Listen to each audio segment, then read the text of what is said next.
Umewahi kujiuliza kwa nini watu wengi hata wajanja vipi wanaibiwa kwenye mtandao? Sikiliza video hii mpaka mwisho au upate tips 10 za namna ya kujilinda mtandaoni. Mimi naitwa Anthony wa Neurosec Dynamics. Tip namba 1, usishare kodi yako ya WhatsApp. Wakati unapoingiza WhatsApp kwa mara ya kwanza kwenye simu, kuna verification code ambayo ina tarakimu 6 inatumwa. Na mahackers wanatumia njia hii, wanachukua namba yako ya simu, wanaseti kama vile wanataka kuingiza WhatsApp kwa mara ya kwanza kwenye simu zao, alafu inatuma verification code. Alafu wanakupigia simu, wanakuambia tuforwardie hiyo namba yako ya verification uliotumiwa kwenye simu yako. Ukijichanganya tu ukawaforwardia, umekwisha. Tip namba 2, washa uthibitisho wa hatua 2. Kwa lugha ya Kiingereza wanaita two factor authentication. Gmail wanatoa hiyo, FB wanayo, WhatsApp pamoja na Instagram. Kwenye settings nitawaonyesha namna ya kufanya. Ukiwasha mfumo huu utakusaidia mtu anapokuwa amepata password yako, hawezi akawa na password yako kwa mara moja na akawa na simu yako. Kwa hivyo ukiwasha two factor authentication, kwa mfano kwenye Gmail una login labda kwenye kompyuta, alafu inatuma uthibitisho kwenye simu yako. Unapokea message inakwambia unataka kuverify, unataka kuendelea kulogin, unaingiza zile namba au kama ni link una click, mambo yanakuwa safi.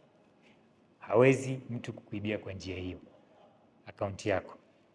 Tip namba 3, kuwa mwangalifu na wifi za kwenye sehemu za public, kwa mfano airport au kwenye mahoteli makubwa. Unapofanya miamala muhimu ya kipesa au vitu sensitive kama kuaccess email zako, jaribu kutumia internet ya kwenye simu yako, kama ni Voda, kama ni Tigo, kama ni Airtel au mtandao mwingine yoyote ile. Washa data, tumia. Usitumie wifi za public kwa sababu haujui security level yao ikoje. Unaweza ukaingia kwenye mikono mibaya. Tip namba 4, sasisha. Kwa lugha ya Kiingereza wanasema ku-update. Unapokuwa unatumia simu au laptop, hakikisha imekuwa updated. Security updates ni muhimu sana mara kwa mara. Unapoona kwa mfano una login kwenye sim banking, wanakuforce lazima kama kuna update mpya uupdate kwanza, alafu ndio uendelee na mambo mengine. Hiyo ni nzuri sana. Kwa hivyo lazima kuupdate mara kwa mara simu au kompyuta yako ili uweze kuwa salama. Tip namba 5 ni usibonyeze link usizozijua. Umetumiwa email, unabonyeza tu.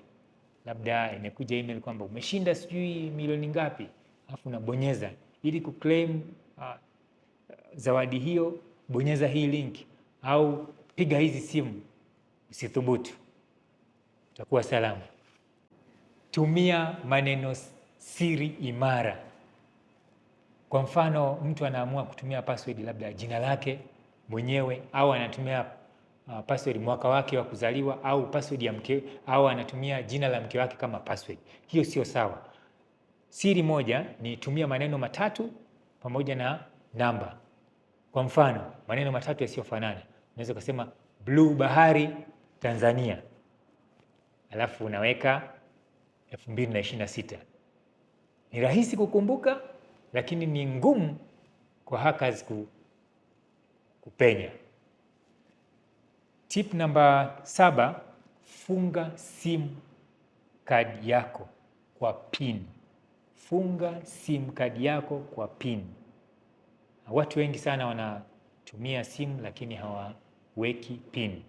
Mtu akichukua line yako anaweza akapachika kwenye simu nyingine, hata kama kwenye password umeweka kwenye simu yako umeweka password, lakini akitoa line akaweka kwenye simu nyingine, pap, anapata access ya M-Pesa zako au chochote kile, benki na vitu vyote ambavyo vinatumia ile line. Kwa hiyo tumia pin kufunga access, mtu asiweze kugusa line yako.